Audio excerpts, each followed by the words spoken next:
Hi, welcome to Rick Snider's Washington on YouTube, where you get the whole story. So please like, share, subscribe, comment, and hit the thanks button. And happy Martin Luther King Jr. Day to everybody out there. And my story today is about this.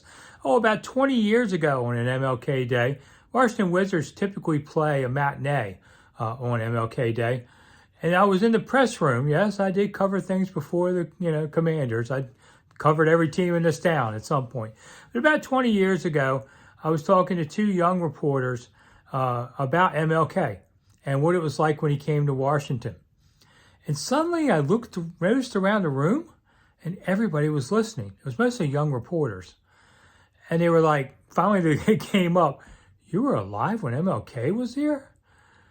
Yes, I am not Moses. I have not lived forever. This was the 60s, which at the time was probably about 30 years ago or more since that had happened. So I guess maybe the story's in the 90s.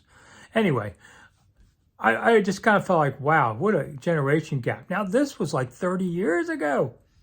But yes, I do remember when MLK came to town because he brought a lot of people.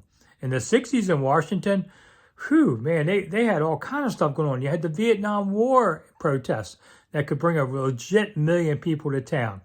You had the poor people's marches that were going on. It would bring a lot of people to town.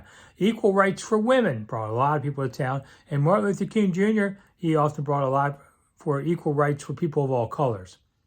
If you'd like to celebrate MLK Day doing something in Washington, remember him, you can go to the Lincoln Memorial where he gave that famous 1963 speech where he talked about, people, should be judged by the content of their character, not the color of their skin. And if you go to the Lincoln Memorial, it's the rise platform before the top one, before you enter the chamber. The one just below it, you'll see it on the ground exactly where he stood. And then you can always walk just a few minutes to the MLK Memorial. Hopefully the weather's nice too. I'm Rick Snider, not as old as people think, but I'm still here. Thanks for coming.